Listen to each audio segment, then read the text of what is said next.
Le livre de Josué, chapitre 24.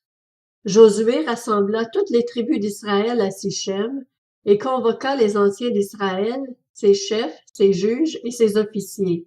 Ils se présentèrent devant Dieu.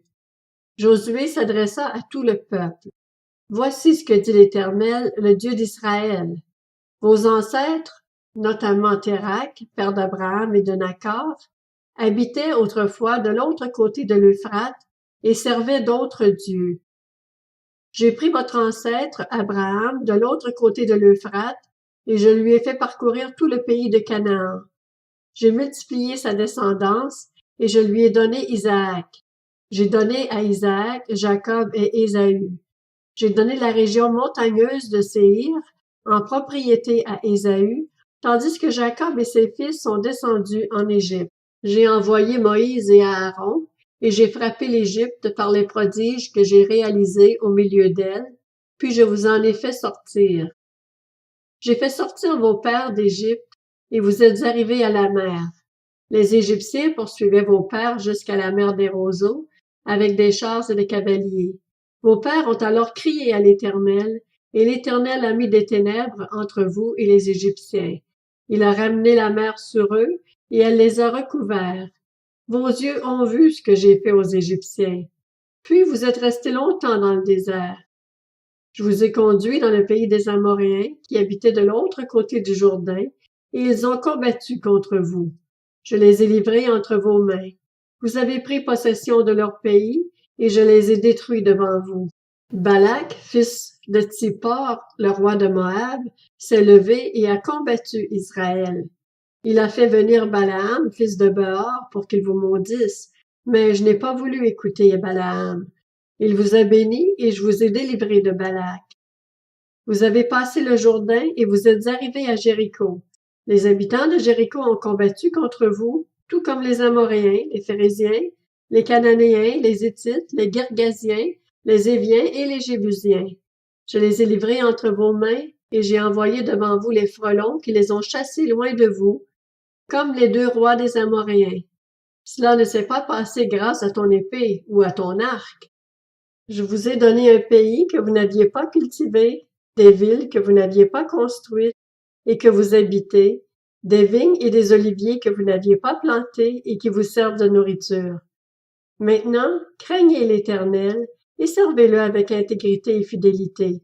Faites disparaître les dieux que vos ancêtres servaient de l'autre côté de l'Euphrate et en Égypte, et servez l'Éternel. Mais si vous ne trouvez pas bon de servir l'Éternel, choisissez aujourd'hui qui vous voulez servir. Soit les dieux que vos ancêtres servaient de l'autre côté de l'Euphrate, soit les dieux des Amoréens, dans le pays desquels vous habitez.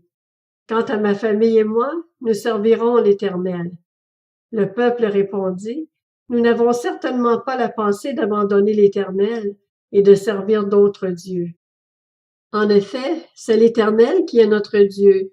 C'est lui qui nous a fait sortir, nous et nos pères, d'Égypte, de la maison d'esclavage. C'est lui qui a réalisé sous nos yeux ces grands prodiges et qui nous a gardés pendant tout le chemin que nous avons parcouru et parmi tous les peuples au milieu desquels nous sommes passés. Il a chassé devant nous tous les peuples, y compris les Amoréens qui habitaient ce pays. Nous aussi nous servirons l'Éternel, car c'est lui qui est notre Dieu. Josué dit au peuple, vous ne serez pas capables de servir l'Éternel, car il est un Dieu saint, il est un Dieu jaloux. Il ne pardonnera pas vos transgressions et vos péchés. Lorsque vous abandonnerez l'Éternel et que vous servirez des dieux étrangers, il se retournera contre vous et vous fera du mal, et il vous fera disparaître après vous avoir fait tant de bien. Le peuple dit à Josué, non, car nous servirons l'Éternel. Josué répliqua au peuple, vous êtes témoins contre vous-même que c'est vous qui avez choisi l'Éternel pour le servir. Ils répondirent, nous en sommes témoins. Faites donc disparaître les dieux étrangers qui sont au milieu de vous et tournez votre cœur vers l'Éternel, le Dieu d'Israël. Le peuple dit à Josué, nous servirons l'Éternel notre Dieu et nous lui obéirons. Josué conclut ce jour-là une alliance avec le peuple. Il lui donna une prescription et une règle à Sichem, et il écrivit tout cela dans le livre de la loi de Dieu. Il prit une grande pierre, qu'il dressa là, sous le chêne, qui se trouvait à l'endroit consacré à l'Éternel. Puis il dit à tout le peuple, « La pierre que voici servira de témoin contre nous, car elle a entendu toutes les paroles que l'Éternel nous a dites. Elle servira de témoin contre vous, afin que vous ne reniez pas votre Dieu. » Josué renvoya alors le peuple, chacun dans son héritage. Après ces événements, Josué, fils de Nun, serviteur de l'Éternel, mourut. Il était âgé de 110 ans. On l'ensevelit dans le territoire dont il avait hérité, à Timnath-Sérac, dans la région montagneuse d'Éphraïm, au nord du mont Gaash. Israël servit l'Éternel durant toute la vie de Josué et durant toute la vie des anciens qui lui survécurent et qui connaissaient tout ce que l'Éternel avait fait en faveur d'Israël. Les Israélites avaient rapporté d'Égypte les ossements de Joseph. Ils furent enterrés à Sichem, dans la partie de terrain que Jacob avait achetée au fils de Hamor, le père de Sichem, pour 100 pièces d'argent et qui faisait partie de l'héritage des descendants de Joseph. Éléazar, fils d'Aaron, mourut et on l'enterra à Gibéath-Phiné. Cette colline avait été donnée à son fils Phiné et se trouvait dans la région montagneuse d'Éphraïm.